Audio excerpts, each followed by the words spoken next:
siapa tamu kita kali ini? Kita panggil dia. Hai Koko. Halo. Hai Koko. Halo Indra, juga, Indra. udah kenal kan kalian berdua ini? Kenal aja ya kok ya. Kenal aja.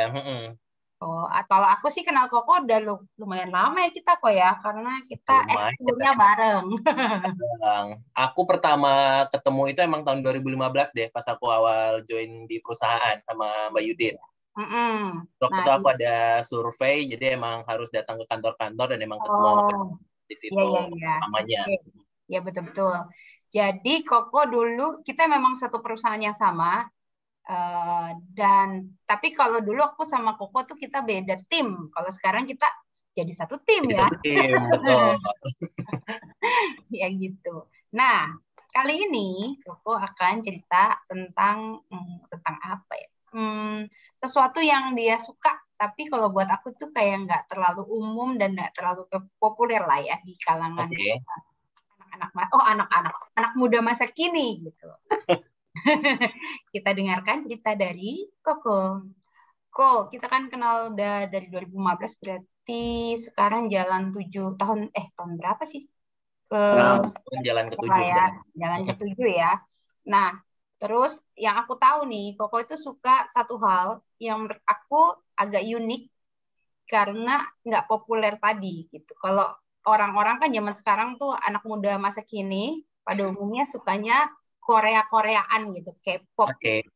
Koko dia ya ngikutin juga setahu aku, tapi ada hal lain yang dia suka yaitu tentang manga dan apa sih, manga Jepang lah ya. Jadi, nah terus kok bisa sih kok itu sejak kapan kok suka dengan Jepang dan permangaannya? Oke, jadi sebenarnya kalau untuk Jepang ya, kalau misalnya dibilang suka Jepang secara umum, dalam artian suka negaranya, suka kebudayaannya, suka makanannya, suka teknologinya, itu mungkin bisa dibilang pada tahun 2013 atau 2014. Namun sebenarnya kalau boleh dibilang, itu merupakan kulminasi ataupun titik puncak tuh dari apa yang aku konsumsi dari kecil. Jadi begini, saat kita kecil, tahun 90-an akhir atau awal 2000-an, itu kan aku masih SD. Itu dari Senin sampai Sabtu itu sekolah. Dan waktu untuk rekreasi ataupun mencari hiburan itu adalah hari Minggu. Dan di hari Minggu itu dulu sebagai anak-anak, ya kita akan nonton kartun kan. Dan kebetulan di era itu, yang dominan di televisi Indonesia adalah kartun-kartun Jepang. Begitu pula dengan bacaan-bacaan seperti komik, itu di rumahku juga didominasi oleh komik-komik Jepang. Jadi itu terus aku konsumsi, dan ini menjadi semacam rabbit hole juga ya, jadi sesuatu hal yang sepertinya sulit untuk keluar dari situ. Jadi begitu baca manga, baca komik, pengen ikut nonton anime juga nih, gitu. Terus nonton anime, kok ada lagu untuk ending dan openingnya ya, seru, pengen coba dengar lagu Jepang deh, J-pop. Terus J-pop nih kayaknya artis-artisnya pakai pakaiannya lucu-lucu nih, punya fashionnya sendiri, punya pakemnya sendiri, pengen nyontoh juga. Akhirnya di situ terus mengkonsumsi, dan akhirnya berani bilang, oh iya kayaknya ini beneran deh, aku kayak suka sama Jepang nih. Nah itu di tahun 2013 itu. Gitu sih. Dan berarti bentar, kita tuh seangkatan aja sebenarnya. Aku juga seangkatan ya. Nonton itu kartun di TV. Benar, karena emang ya eskapisme anak SD dulu ya nonton kartun gitu lah, mau baca komik, dan kebetulan memang yang ada di rumah dan disajikan itu yang Jepang gitu loh, bukan yang dari Amerika ataupun dari Eropa, karena memang dulu kan TV-TV juga menyalurkan yang dari Jepang gitu. Iya. Kok kalau TV oke ya, tapi kalau komik siapa tuh yang bawa? Di rumah siapa yang bawa? Nah, kalau komik itu sebenarnya bapakku juga suka komik, cuman bapakku kayaknya memang koleksinya koleksi komik Indonesia. Jadi kayak misalnya Jampang Jago Betawi, terus ada juga Si Buta dari Gua Hantu, Gundala Putra Petir, itu bapakku juga semua punya komiknya. Nah, cuma aku nggak tahu, kayaknya dulu sih nggak ada ketertarikan ke situ gitu loh. yang aku juga nggak tahu, kayak di rumah itu dulu awal-awalnya itu ada komik Doraemon tuh. Kayak punya masku atau gimana, dan kebetulan memang Doraemon kan juga gampang untuk dibaca ya oleh anak kecil, dan ceritanya juga menarik, jadi mulai dari situ sih. Mulai sukanya tuh dari situ. Iya, iya. Tapi terus di TV juga disajikan lah, tiba-tiba selain komik juga ada anime Jepang kan. Betul. Kalau aku sih ingatnya, aku sukanya dulu pas awal Candy. Nah, ya itu. Tapi kayak aku nggak merasakan deh Candy. Oh, oke. Kayak ada gap ya. Kalau tadi bacanya manga ya? Manga. Oh, bukan manga ya? Bukan manga. Oke. Itu komik Jepang maksudnya. Manga itu komik Jepang. Betul.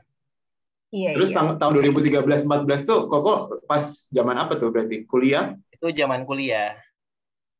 Zaman kuliah itu kan aku kebetulan juga kuliahnya di Fakultas Ilmu Pengetahuan Budaya ya. Nah, di situ juga salah satu temanku yang berasal dari sastra Jepang tuh juga suka ceritakan tentang apa yang dia pelajarin. Kok seru gitu loh. Kayaknya saya salah jurusan deh. Gitu. FYI Indra, Koko ini sastra. Aku pikir sastra Jepang, nggak sastra Jepang ya? Enggak. Oh, sastra Prancis.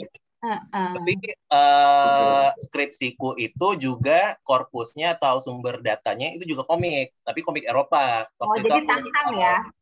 Bukan Tang-Tang, Asterix. Oh, Asterix. Bukan Asterix dong, tapi Asterix. Ya. Tadi bilang kulminasi kan? Kau bilang itu seberapa kulminatif kalau kayak gitu. Kenapa sampai akhirnya Koko bisa bilang bahwa puncaknya itu 2013-2014 nih, bukan tahun-tahun awal tadi 90-an akhir atau 2000-an awal, tapi ada titik di saat itu. Apa yang terjadi di tahun-tahun itu? What is so special on those years lah? Nah, itu seperti tadi yang barusan aku bilang, kayaknya aku lebih sukanya ke sini tuh, ke Jepang ya. Kenapa ya aku kemarin ngambilnya itu sastra Perancis gitu. Dan for your information juga, aku juga masuk sastra Perancis itu juga ada pengaruh dari bacaan komikku ataupun tontonan animeku. Dulu tuh ada anime judulnya itu Rose of Versailles, atau dulu ditayangkan di RCTI itu namanya Lady Oscar. Nah, itu ceritanya tentang revolusi Prancis gitu. Nah, aku tertariknya Prancis itu dari situ sebetulnya, dari produk budaya Jepang gitu loh. Iya. Oke. Kita terusin obrolan kita pakai bahasa Prancis aja kali ya. Coba boleh. Ubi kan ngerti nggak ini? Ya, enggak, dia nggak. Nggak apa-apa, pasti ada yang ngerti. Pasti ada yang ngerti. Broken Prancis bisa. Kasihan. Ça fait longtemps que je ne parle pas français, donc mon français n'est pas très bon maintenant. Moi aussi pareil, mais c'est pas grave. On peut commencer à maintenant. Boleh pusing. Backdrop lo apa tuh kok? Ini backdropnya ini diambil dari salah satu panel komik yang sangat terkenal saat ini, yaitu One Piece. One Piece, aku tahu. Berarti emang suka. Yang paling suka apa sih dari manga yang dibaca sama Koko? Favorite manga ya berarti ya? Ya. Aduh, pertanyaannya sulit ini. Apa ya? Kalau untuk manga yang klasik dan juga udah selesai, itu mungkin aku bisa bilang Doraemon ya. Karena emang Doraemon ini selain dia klasik, dia itu juga menjadi pintu yang membuka aku akhirnya menyukai manga itu sendiri gitu loh. Karena emang waktu itu bacanya pas kecil dan juga mudah dipahami, ceritanya menarik, dan juga yaitu tadi keklasikannya itu sampai sekarang masih bisa dinikmati baik oleh anak-anak, orang dewasa, orang tua, dan lain sebagainya gitu. Nah, kalau untuk anime yang manga yang masih ongoing ya, itu mungkin aku bisa bilang One Piece itu tadi yang menjadi backgroundku ini. Jadi One Piece ini ceritanya adalah mengenai seorang pemuda ya, namanya Monkey D. Luffy yang ingin menjadi Raja Bajak Laut. Dan untuk informasi saja, ini juga dia di Jepang itu sudah sampai volume 100. Wow. Dan belum selesai juga sampai sekarang. Jadi aku ngikutinnya itu dari aku SMP sampai sekarang belum selesai. Oh, emang satu volume berapa? Jarak antar volume berapa lama? Itu bisa 1 tahun. Kalau Jarak. misalnya penulisnya memang lagi tidak seproduktif itu bisa bertahun-tahun bahkan. Oh gitu modelnya ya. Iya.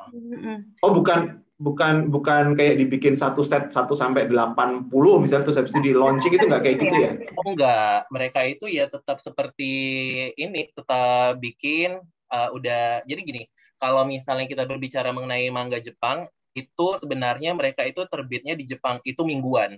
Mingguan itu Nah, terbitnya itu di majalah.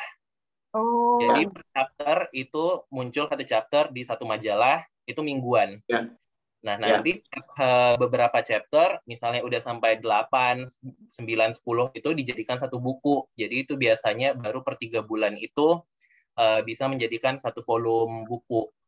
Nah, cuman masalahnya Oke. sekarang adalah kadang kan si manggakanya itu atau penulis mangganya ini juga ngambil hiatus atau cuti. Nah, itu terpaksa juga schedule-nya itu harus mundur gitu. Mungkin juga kalau manga kan misalnya kalau penulis kan ya menulis ya. Sementara kalau manga ini kan gambar dan ada detail. Jadi kan berceritanya nggak hanya lewat tulisan tapi juga lewat gambar. Jadi Betul. mungkin lebih ribet ya. Iya, betul sekali. Produksi manga itu termasuk satu pekerjaan yang sangat melelahkan lah. Oke. Iya. Tunggu, produksi manga. Sebenarnya penulis juga kan? Si produser dari manga itu penulis kan? Iya, Aku membandingkannya dengan komik strip yang ada di Kompas deh. Itu kan ada juga tuh. Komik stripnya ada, penulisnya ada, ilustratornya ada namanya. Tapi tetap si penulisnya ya penulisnya, bukan ilustratornya. Nah, kalau manga ini gimana pembagiannya emang? Nah, kalau manga ini, si manggakanya ini yang memang memegang peranan penting dalam proses produksi. Jadi dia yang membuat ceritanya, dia juga yang menggambar gambarnya, dan juga dia yang mengeksplorasi ceritanya itu. Ibaratnya ya dia raja dari si produksinya itu gitu loh. Tapi memang pada saat ia mengerjakan mangganya itu dia akan dibantu oleh asisten-asistennya, misalnya untuk membuat background ataupun mengarsirnya begitu. Tapi ada juga yang sistemnya joinan. Jadi ceritanya yang bikin A, tapi yang gambar B itu ada juga seperti itu. Beda dengan produksi komik Amerika. Kalau komik Amerika, produksinya itu udah ada job desk-nya masing-masing. Jadi yang punya cerita si A, yang bikin gambarnya si B. Lalu nanti yang memberi tulisannya itu si C, itu udah ada masing-masing. Tapi kalau misalnya di komik Jepang, ya si manggakanya ini yang punya andil paling besar gitu. Manggilnya manggaka. Manggaka. Manggaka itu ini pengarang mangganya. Oke. Kalau dia ngambek ya udah kelar sih. Nggak ada terusan. Lagi kan kalau misalnya lagi mandek gitu kan udah nggak tahu lagi ceritanya itu mau dilanjutkan seperti apa. Nah itu biasanya dia ngambil cuti itu. Dan ada kok yang sampai sekarang itu udah berpuluh-puluh tahun yang nggak lanjut gitu mangganya. Jadi penggemarnya ya harap-harap cemas aja, mendoakan manggakanya cepat mendapat inspirasi dan tetap diberikan kesehatan. Karena memang banyak juga manga itu belum selesai, mangakanya udah meninggal dunia, jadi ya udah ceritanya gantung gitu aja. Udah Aduh, ada yang gitu. tentang banget ya. Tunggu. Kalau si Doraemon tadi kan anime ya jatuhnya kan? Atau Ada dia sebenarnya anime. Nah, itu pertanyaannya sebenarnya. Apakah sebuah anime itu harus selalu dari manga dan apakah manga yang jadi anime itu hanya manga yang terkenal misalnya kayak gitu? Ada gimana? Modelnya gimana? Yang aku tahu nih ya, kalau untuk anime itu tentunya biasanya itu harus mendapat lisensi dulu kan dari si manggakanya itu. Terus ya memang karena salah satu salah satu orientasinya adalah ekonomi juga ya, pasti biasanya yang dijadikan anime itu adalah manga-manga yang terkenal begitu. Dan ini juga ada vice versa juga, ada yang manga dijadikan anime, ada juga anime yang dijadikan manga seperti itu. Ada ya? Ada. Gitu ya. Betul. Dan sebenarnya sih kalau misalnya kita berbicara anime dan manga ya, itu garis pembatasnya itu sudah sangat tipis sih sekarang. Jadi yang membedakannya adalah manga media cetak dan juga anime ini adalah media non cetak alias ditonton. Tapi kalau untuk kontennya ya sebenarnya sama aja. Yang membedakannya satu lagi itu di anime itu ada filler. Filler ini maksudnya adalah episode-episode yang ceritanya itu tidak ada di manga. Jadi supaya dia tidak overlap dengan si manga. Karena kan manga harus jalan lebih dulu nih. Supaya dia tidak overlap dengan manga, dia tuh ada episode-episode yang mengisi gitu loh. Yang sebenarnya tidak kanon, tidak ada di manga, supaya dia tetap di belakangnya manga gitu, tetap harus mangganya dulu yang jalan duluan. Dan juga produksi anime sekarang itu udah digitalisasi. Kalau dulu mungkin masih dibikin tangan, sekarang udah pakai komputer. Jadi memang gambarnya itu pasti akan beda dengan apa yang disajikan di manga seperti itu.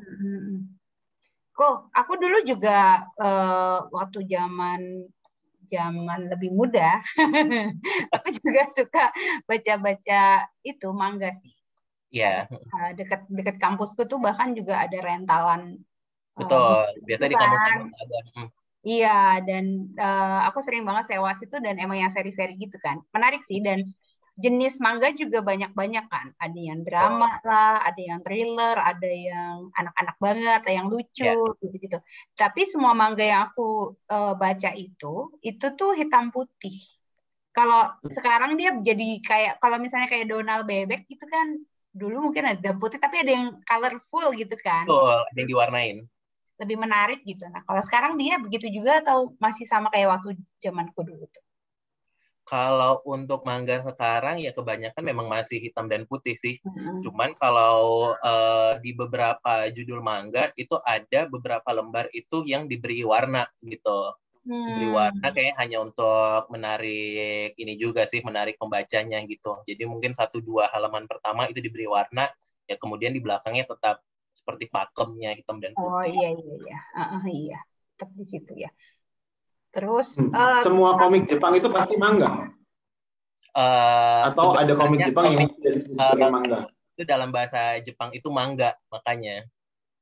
Oh, manga itu artinya komik. Komik, cuman ketika kita berbicara manga itu berarti komik yang berasal dari Jepang, yang dikarang oleh orang Jepang gitu.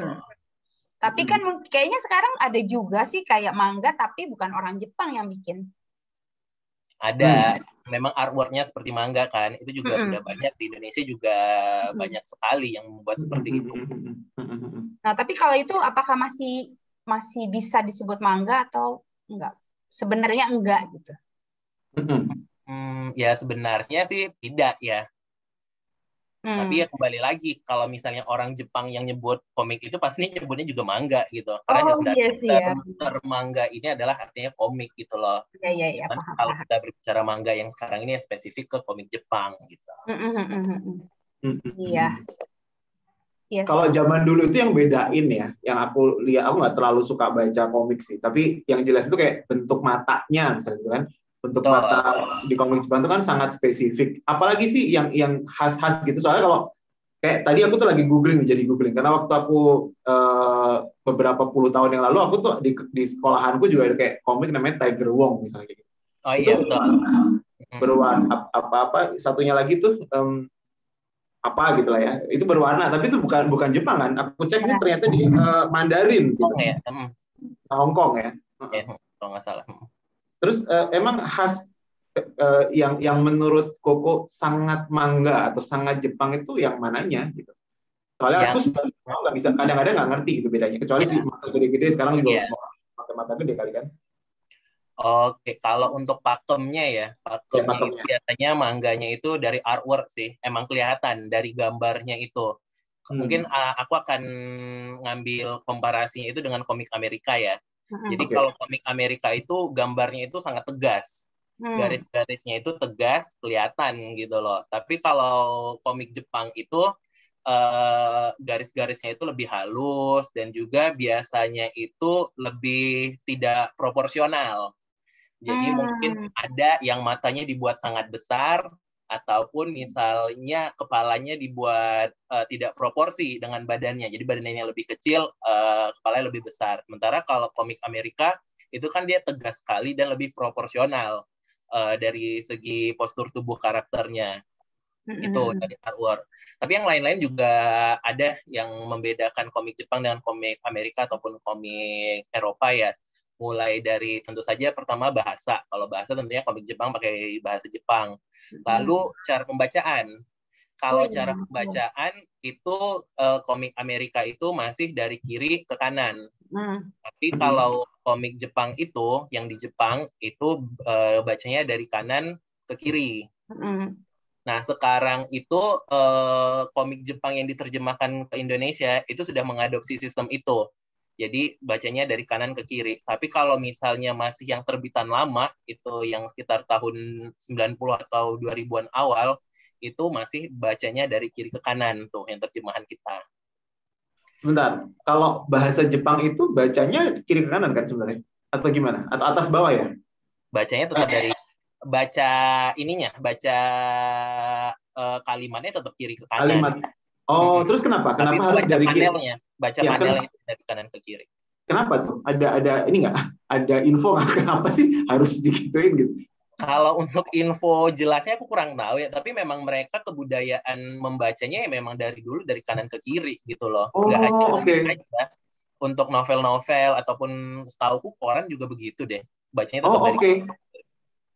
Aku baru tahu nih. Aku pikir kalau Arab ya, tulisan Arab kan dari kanan ke kiri kan?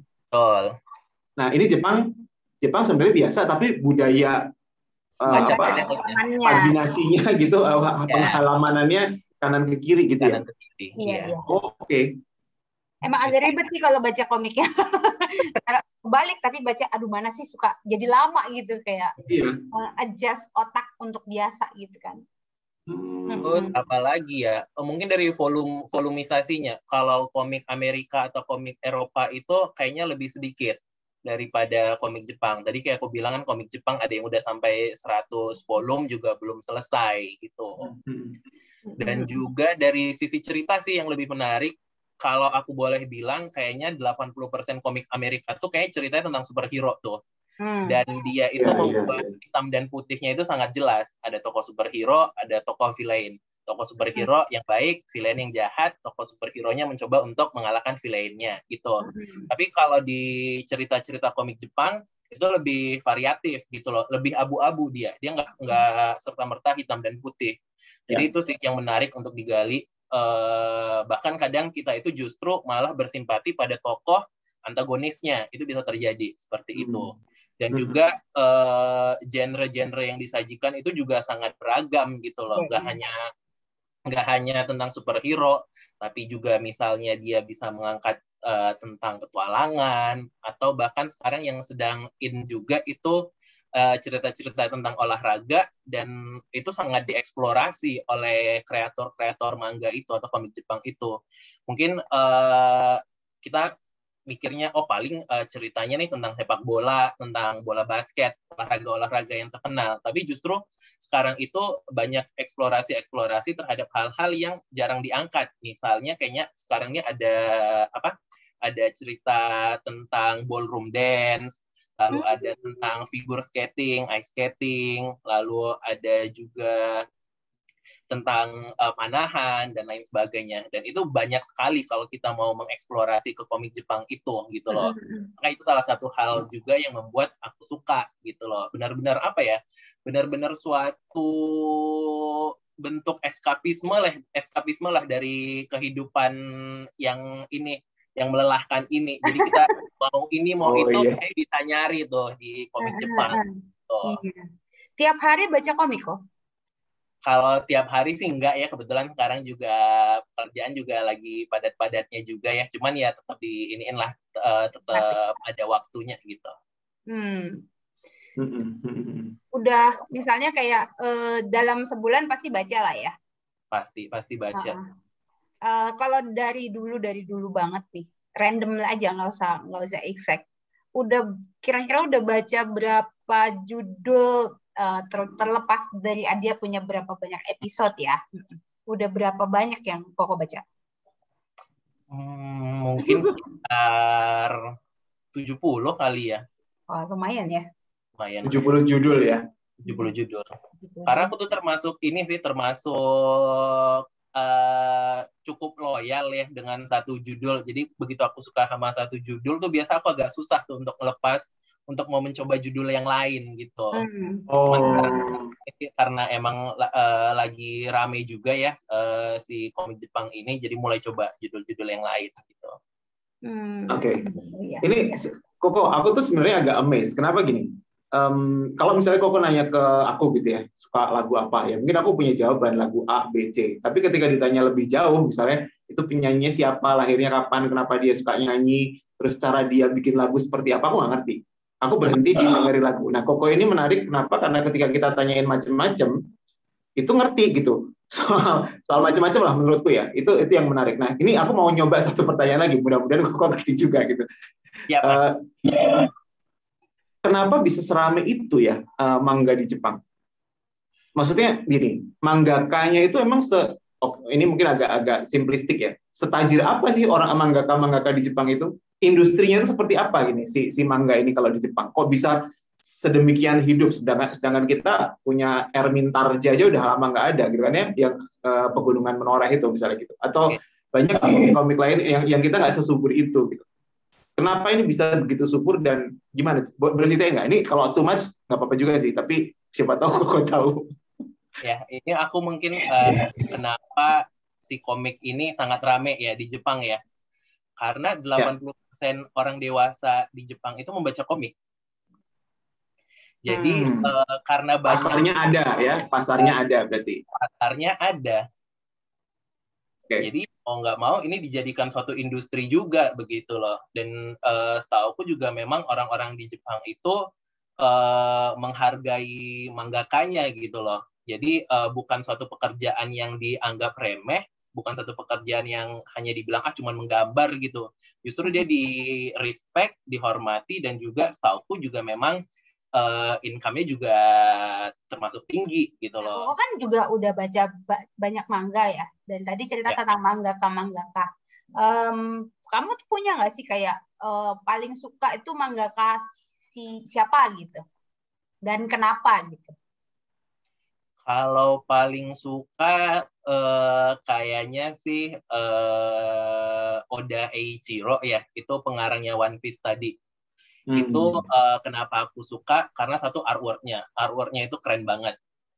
Jadi dia itu gambarnya itu kalau baca One Piece itu rada ribet karena rame banget gambarnya. Satu panel itu kayak bisa rame aja gitu. Tapi tetap bisa dinikmati, tetap bisa dilihat gitu loh mana fokusnya. Itu satu yang suka. Dan lagi dia kalau aku boleh bilang dia itu salah satu mangaka yang cerdas gitu loh. Dia itu bisa misalnya nih ada satu tokoh yang ditampilkan di volume 13 lah, katakan seperti itu ya.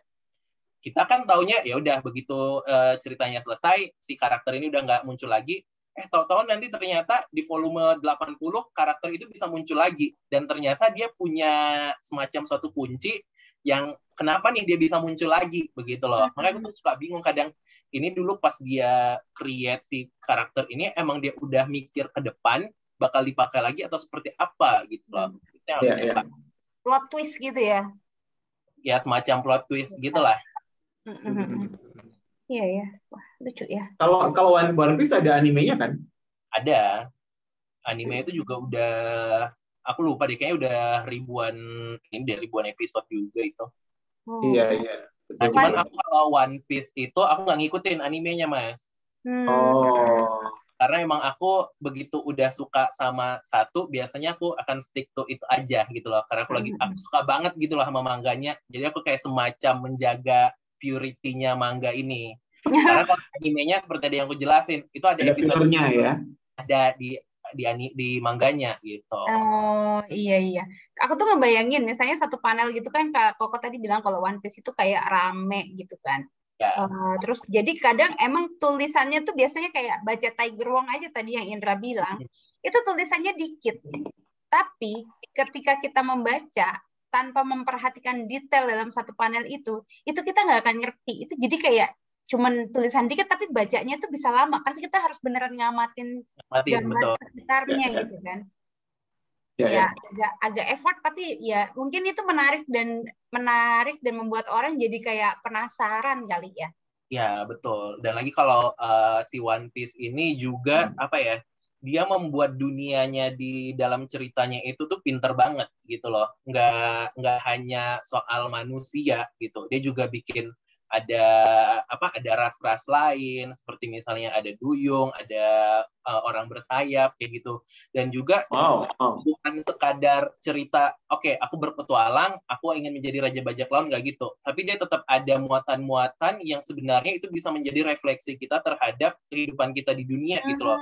Misalnya dia mengangkat tentang rasisme, dia mengangkat tentang perbudakan, dan itu sangat relate terhadap kehidupan kita sekarang begitu loh.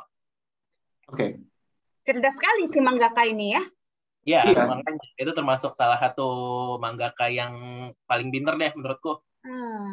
Aku nih agak tergelitik kok sebenarnya. Kenapa ketika Koko bilang yang bagus itu adalah yang satu panel itu complicated. Kalau buat aku nih pengalamanku, tapi mungkin ya pardon me lah ya. Aku tuh malah pusing gitu. Satu panel isinya macam-macam tuh kayak oke, bacanya mana sih ganti-ganti gitu. Aku kayak gitu. Tapi tentu ini kan variasi preferensi dari masing-masing pribadi lah ya. Selera ya. Tapi aku baru sadar bahwa ternyata makanya waktu zaman Tiger Wong tuh ada tuh temanku yang benar-benar satu halaman gitu ya, satu halaman gitu. Dia tuh kayak bener ini orang teksnya cuma segitu doang kenapa lama-lama sih? Ngana. Ya udah lanjut aja. Tapi ternyata memang ada dan itu memang penting gitu kan ya. Ya. Kadang-kadang detail-detail itu tuh penting gitu kan, matters gitu ya. Iya, betul. Kalau si One Piece ini genrenya apa sih kok? Genrenya action adventure sih. Oke. Kalau Koko sendiri preferensinya genre apa kalau manga? Kalau berbicara genre ya paling suka ya itu tadi action sama action adventure itu aku suka. Terus detektif juga suka. Conan gitu ya? Detektif Conan ataupun detektif Kindaichi yang aku ikut. Kindaichi, ya. Itu ada juga. Tahu. Kalau Conan itu kan lebih kayak ya detektif tapi kayak apa ya, ada imajinasi juga gitu kan, dia dari kecil gede kecil gitu. Iya, betul. Kalau bicara soal detektif Conan, detektif Kindaichi itu yang membedakan biasanya detektif Conan itu lebih kayak kasus yang mungkin terjadi di kehidupan kita sehari-hari. Ada orang dibunuh atau ada orang dirampok, itu gimana. Kalau si Kindaichi ini jatuhnya lebih kayak thriller. Iya. Jadi kayak film-film misalnya terjebak di satu pulau, terus ada pembunuhan berantai, nah seperti itu. Ada pembunuhannya itu biasanya juga tidak berdasarkan latar ekonomi atau apa, tapi karena dendam pribadi di masa lalu biasanya. Nah, yang menarik juga kalau buatku adalah manga itu memang kayak sekarang yang mungkin dikenal di Indonesia banyak manga-manga yang misalnya tokoh utamanya anak-anak. Oke. Tapi kan sebenarnya untuk di Jepang karena yang baca juga banyak orang dewasa. Nah, manga yang dibuat walaupun tokohnya anak-anak tuh sebenarnya kontennya bukan untuk konten anak-anak ya kan?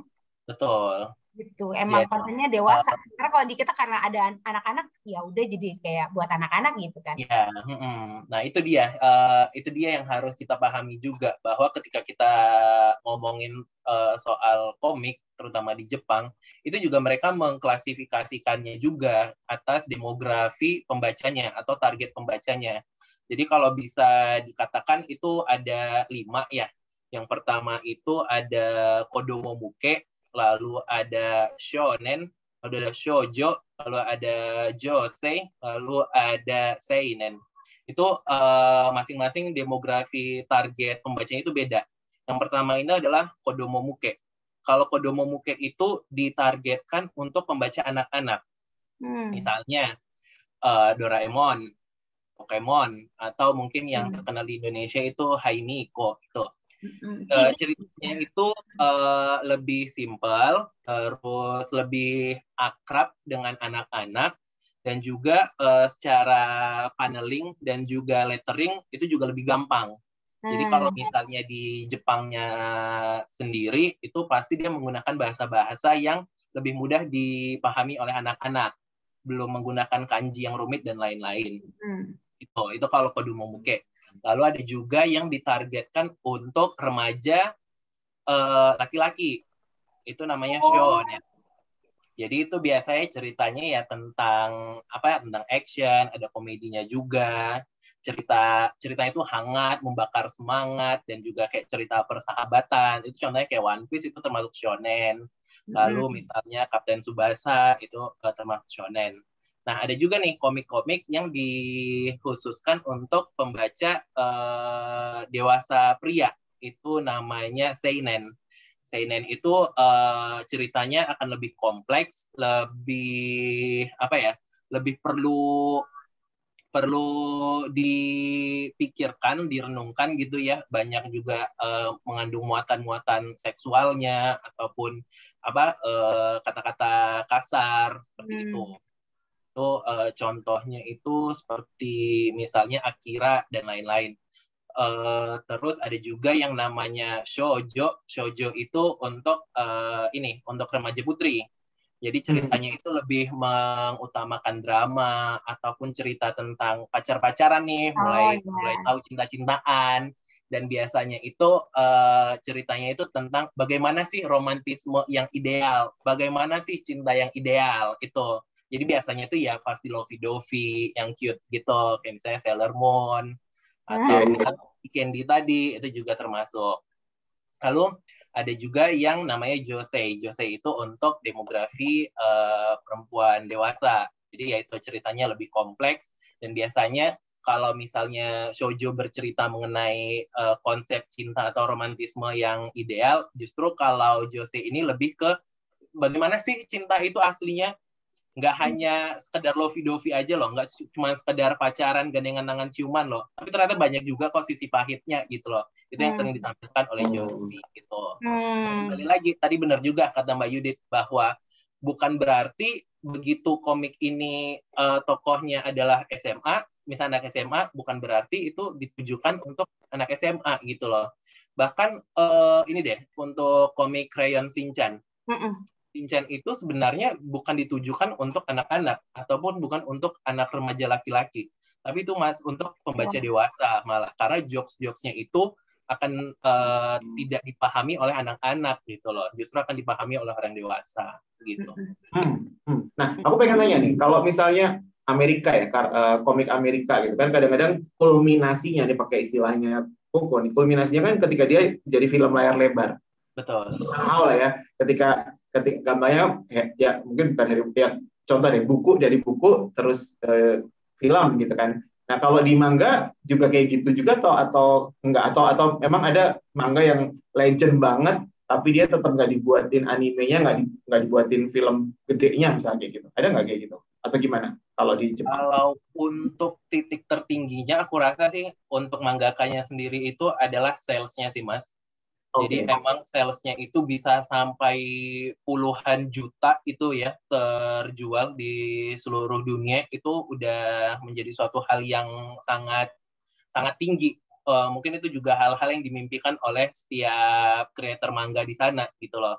Tapi juga mereka juga aku rasa juga ada ada keinginan juga untuk karyanya itu bisa diadaptasi menjadi film, dan itu juga ada kok yang dibikin film gitu, baik film animasi maupun film live action atau film yang diperankan oleh orang begitu. Dan biasanya juga memang film-film itu juga memang merajai bioskop Jepangnya sendiri, box office-nya Jepang sendiri.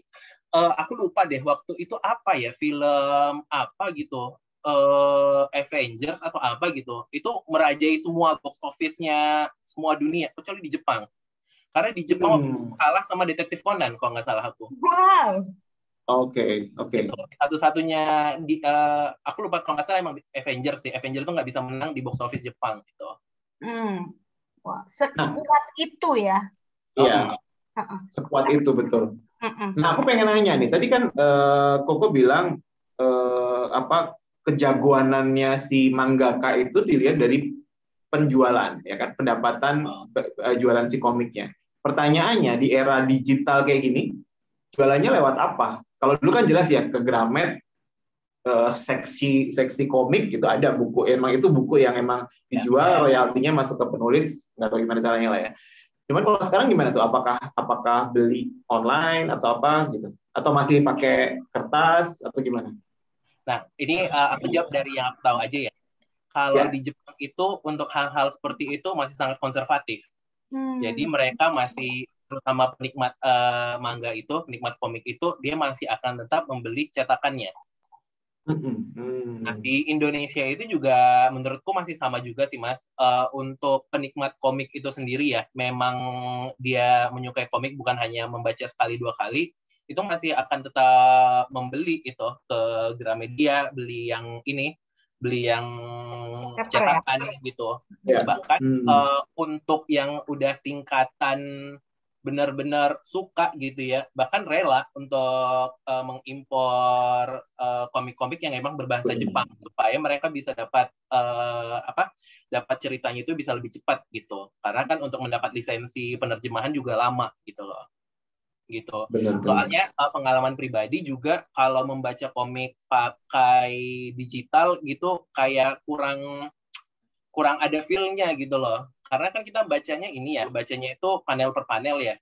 Jadi kalau misalnya katakanlah pakai Kindle atau pakai iPad gitu kayaknya susah gitu. Karena kan biasa kita ngelihat panel itu kan secara holistis ya, secara satu. Karena kalau pakai Kindle terutama ya karena kecil kan kayak harus di zoom dulu gitu. Jadi penikmatan itu kurang gitu.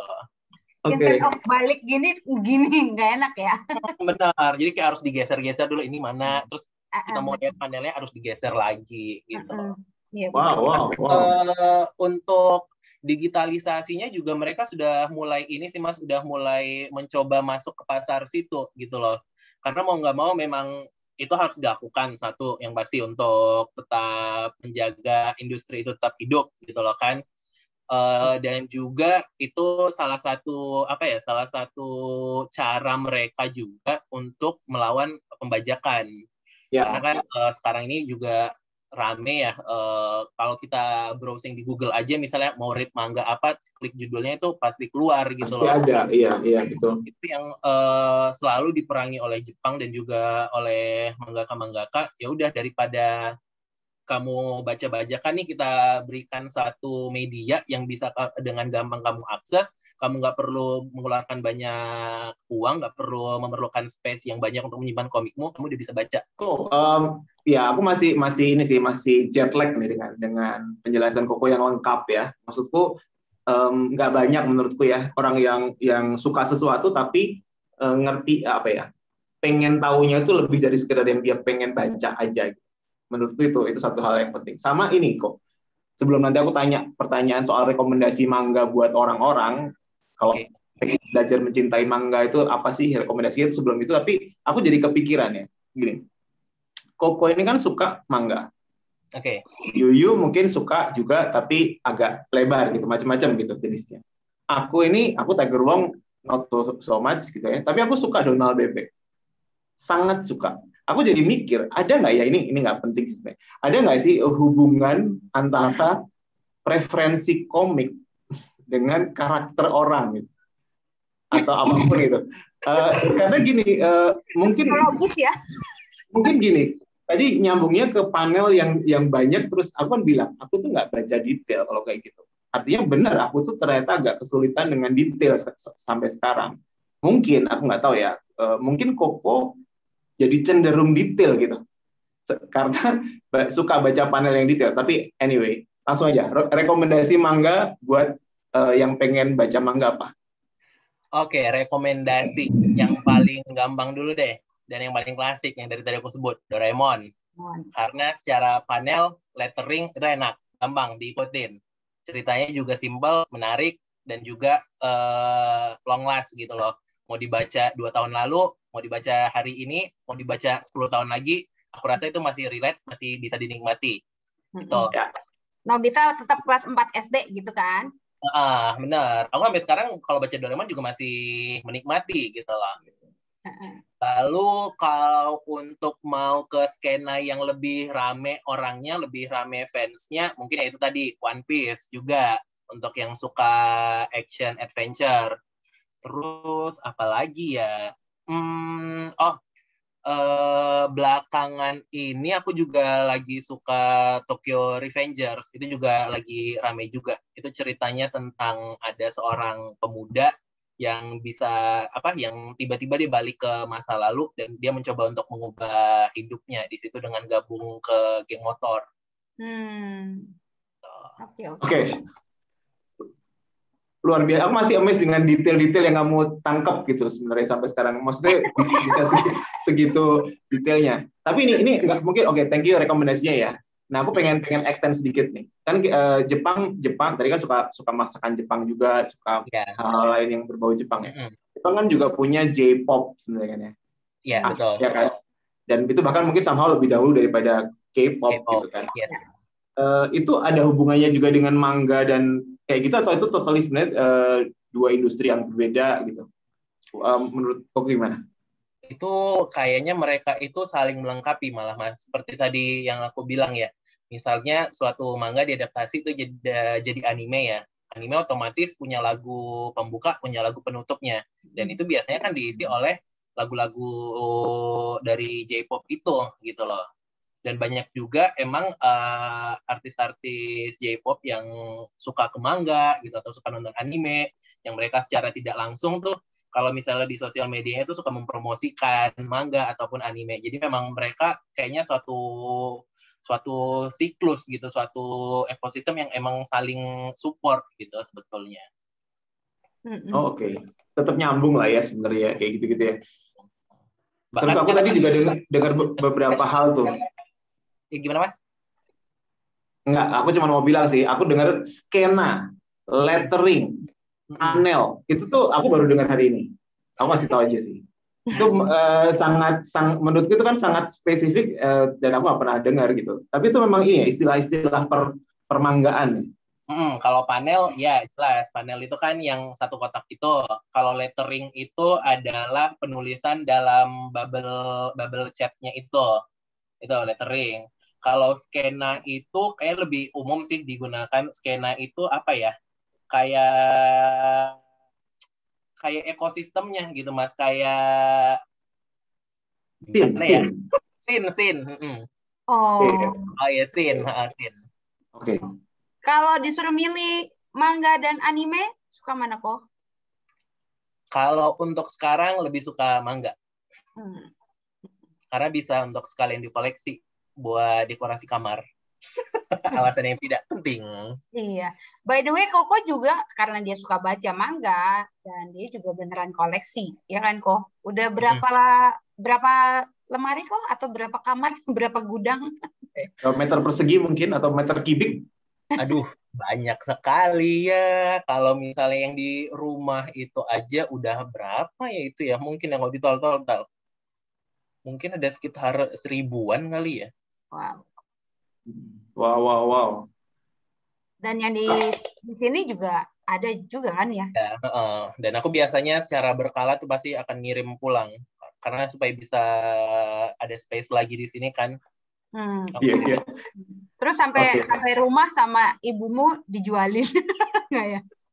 Nah dulu pas kecil tuh gitu kayak suka diancem gitu kan, kayak ini ntar dibakar ya nih komiknya apa segala macam. Padahal walaupun emang nggak akan ini juga sih, cuman belakangan dia suka bilang kayak gitu, enggak.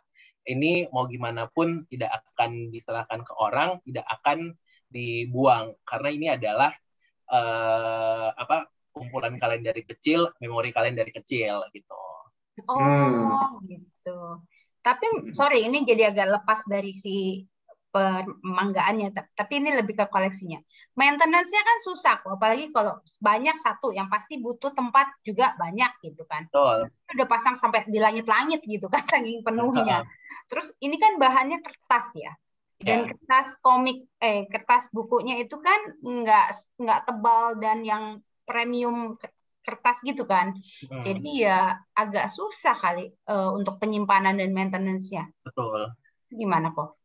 Itu biasanya nih ya, kalau emang yang kolektor banget ya, emang menjaga koleksinya banget, itu bahkan biasanya itu mereka suka dilapisi lagi, kayak pakai plastik flip off gitu, yang kayak buat bungkus makanan itu, yang bisa dicetekin itu. Jadi Iya, iya, supaya iya, iya. Oh, udara nggak gitu. lembab gitu ya. Nggak lembab, karena emang musuh utamanya adalah udara, itu yang satu. Terus ya untuk maintenance berkala biasanya dikeluarin, dilap dari debu, di wipe gitu. Wow. Karena emang untuk beberapa orang ini menjadi suatu koleksi yang dijadikan aset juga sebetulnya. Kayak misalnya ada komik-komik yang dulu pernah beredar, terus sampai sekarang udah nggak pernah dicetak ulang, itu bisa sampai jutaan sendiri harganya gitu loh. Terutama untuk komik-komik yang masih bagus kondisinya. Bagus first edition gitu ya? First edition, betul. Atau biasanya tuh kalau harganya itu bisa murah kalau misalnya bekas perpustakaan atau bekas rental, karena suka ada capnya kan. Nah itu biasa harganya bakal turun kayak gitu. Koko udah pernah ke Jepang berapa kali? Udah 2 kali. 2 kali udah ya? Lama nggak? Masing-masing 2 minggu kalau nggak salah. Gimana? Rasanya gimana? Maksudnya kan kalau orang yang ke Jepang udah banyak banget, tapi orang yang sangat suka Jepang terus ke Jepang, ya kan? Pasti akan beda. Untuk pertama kalinya saya mau nangis rasanya, karena benar-benar dream comes true gitu kan Mas. Emang dari dulu udah tahu nih apa-apa aja yang aku suka, dan aku tuh benar-benar pengen mendatangin itu, pengen melakukan itu di Jepang. Dan pertama kali nyampe ke Jepang itu benar-benar excited banget, dan di waktu yang bersamaan kayak pengen nangis juga, karena emang akhirnya aku bisa gitu. Pengen mendatangi apa dan melakukan apa? Tadi kan bilang itu tuh. Banyak Mas. Udah ada listnya ya? Udah ada listnya. Yang pertama itu yang paling pengen aku datangi dulu, ini juga mungkin orang-orang juga nggak banyak yang tahu ya, itu pengen datang ke teater Takarazuka. Jadi aku nggak tahu nih. Jadi kemana-mana kan pembahasannya. Jadi teater Takarazuka itu ada di provinsi Hyogo, di daerah Takarazuka. Jadi teater Takarazuka itu adalah teater yang semua pemainnya adalah perempuan. Jadi banyak karakter laki-lakinya itu dimainkan oleh perempuan, dan tidak semua orang bisa bergabung ke situ karena dia harus ada ikut semacam sekolahnya gitu, ada sekolah khususnya gitu, dan admisinya juga nggak banyak, itu per tahun hanya menerima berapa gitu, dan pendidikan di sana juga sangat keras gitu loh, sangat disiplin juga untuk akhirnya mereka bisa menjadi pemain di teater itu. Itu yang pertama. Lalu yang kedua, waktu itu aku pengen juga datang ke salah satu toko musik. Namanya itu Tower Records. Jadi Tower Records ini sebenarnya, nah ini juga menarik nih. Tower Records ini sebenarnya adalah suatu toko musik lah ya, menjual album, menjual kaset gitu, yang berasal dari Amerika. Di Amerika sendiri udah nggak ada tokonya, udah bangkrut. Oke. Tapi di Jepang masih hidup. Karena kembali lagi, orang Jepang itu sangat konservatif sekali. Mereka untuk menikmati suatu musik itu masih membeli album, masih membeli kaset, masih membeli DVD untuk nonton gitu. Jadi industrinya, tokonya juga masih hidup. Tuh. Lalu apalagi ya? Aku itu pengen ke theme parknya One Piece. Itu ada di Tokyo Tower. Itu namanya One Piece Tower kalau nggak salah. Itu aku ke situ juga. Terus nonton kabuki. Kalau nonton kabuki ini lagi beda lagi pakemnya sama Takarazuka. Kalau kabuki malah semua pemerannya itu laki-laki. Dan ada ininya juga, ada teknik riasannya juga berbeda gitu. Ya, oke. Aku taunya kabuki tuh, yang satunya Takarazuka. Takarazuka itu aku baru tahu ini kok. Kayak ini ya, kayak tak suka tapi dipanjangin Takarazuka gitu kan. Hey. Itu juga baru-baru ini juga diangkat itu menjadi komik Jepang ceritanya. Oke. Jadi benar-benar manga Jepang tuh kayak sekarang udah kayak semua aspek kehidupan tuh kayak dijadiin manga gitu ya. Jadi ya udah, kamu mau cerita yang mana, sok pilih gitu. Oke kok, terima kasih banget sudah cerita banyak. Buat aku pribadi yang nggak punya ide soal ini semua, ini mencerahkan. Jadi udah cerita dari hal-hal basic soal manga, hal-hal basic soal anime. Tapi ini mencerahkan sekali buat aku nih sebagai yang awam ya. Mudah-mudahan passionnya terhadap Jepang, terhadap manga dan terhadap anime tetap ada dan tetap nggak segan-segan untuk berbagi nih yang ada di isi kepalanya Koko nih, karena nggak semua orang tahu gitu. Dan nggak semua orang tahu dan orang juga pengen tahu gitu. Thank you banget. Oke, aku juga terima kasih buat Mas Indra dan juga Mbak Yudit udah diberikan slot untuk berbagi cerita di sini. Ya semoga apa yang aku sampaikan bisa menjadi informasi ataupun menjadi insight yang baru buat yang mendengarkan. Iya, our pleasure kok. Iya, oke. Sekali lagi Koko terima kasih. Teman-teman, sampai sini dulu berbagi cerita. Kalian sehat-sehat, stay safe. Sampai jumpa. Thank you Koko. Bye. Thank you Koko.